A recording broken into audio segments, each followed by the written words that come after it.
Hello student, রঞ্জিত online YouTube চ্যানেলে তোমাদের সকলকে স্বাগত। আশা করি তোমরা সকলে ভালো আছো।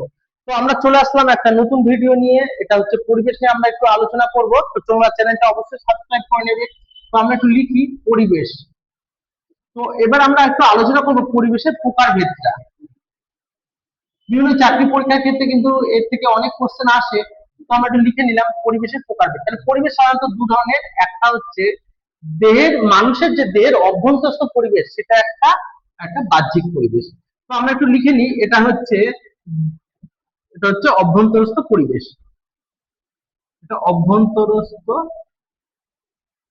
এটা হচ্ছে দেহের অভ্যন্তরীণ পরিবেশ। আর একটা হচ্ছে বাহ্যিক পরিবেশ। এটা আমরা একটু জানলাম, বাহ্যিক পরিবেশ। মানে এটাকে আমরা বলবো ইন্টারনাল পরিবেশ, আর এটা হচ্ছে এক্সটার্নাল পরিবেশ। এখন আমাদের আলোচনার বিষয় হচ্ছে বাহ্যিক পরিবেশটাকে নিয়ে। তো এই অভ্যন্তরীণ পরিবেশটা কি? মানুষের দেহের ভেতর যে পৌষ্টিকতন্ত্র বা বিভিন্ন ধরনের শ্বাসতন্ত্র, এগুলো নিয়ে কিন্তু অভ্যন্তরীণ পরিবেশ গড়ে উঠছে।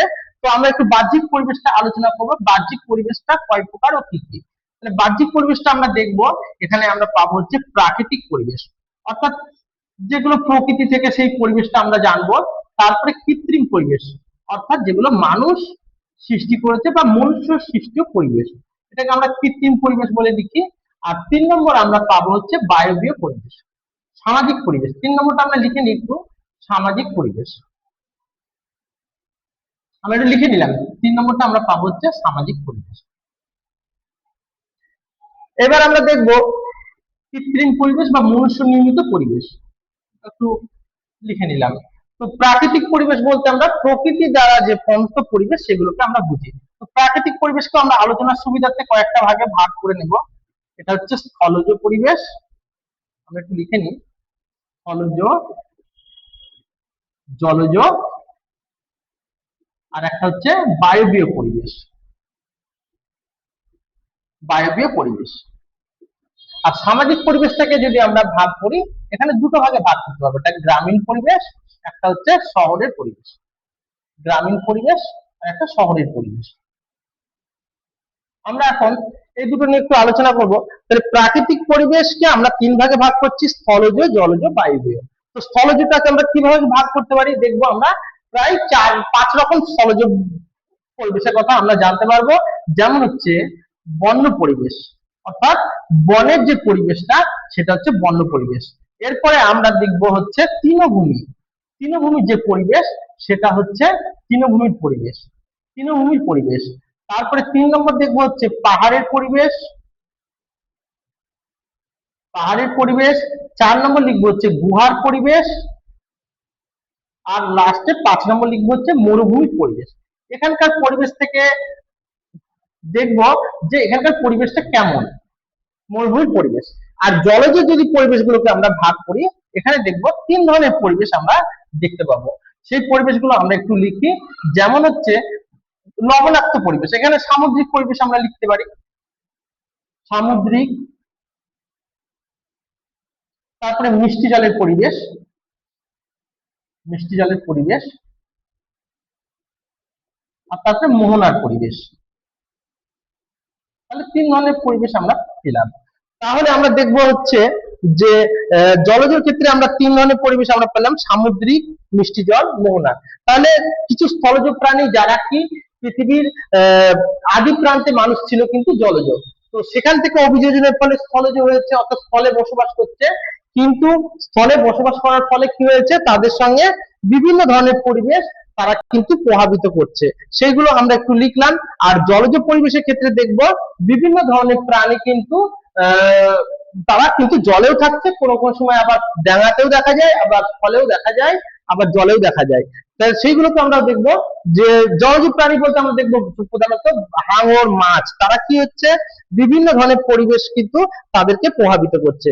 সেক্ষেত্রে আমরা দেখবো এবার বায়বীয়। বায়বীয় ক্ষেত্রে আমরা দেখবো বিভিন্ন ধরনের খেচর প্রাণী, অর্থাৎ যদি বলি বিভিন্ন ধরনের পক্ষী, পক্ষী তারা কি করছে, আকাশে আকাশে উড়ে বেড়াচ্ছে, তাদের যে আবহাওয়া, তাদের যে বায়ু, সেই বায়ু বিভিন্ন পরিবেশ নিয়ে কিন্তু বিভিন্ন পরিবেশের বিভিন্ন রকম গ্যাসীয় পদার্থ নিয়ে বায়ু গঠিত, তাদেরকে কিন্তু যাতায়াতের কিন্তু ব্যবস্থা কিন্তু এই খেচর পরিবেশ প্রাণীর কিন্তু বায়বীয় পরিবেশ থেকে করতে হচ্ছে। এছাড়া মানুষ কিন্তু শ্বাস প্রশ্বাস নিচ্ছে, আহ অক্সিজেন নিচ্ছে, এছাড়াও বিভিন্ন উদ্ভিদ কিন্তু কার্বন ডাই অক্সাইড গ্রহণ করছে শ্বাস প্রশ্বাসের জন্য। এগুলো আমরা জানলাম বায়বীয় পরিবেশ থেকে।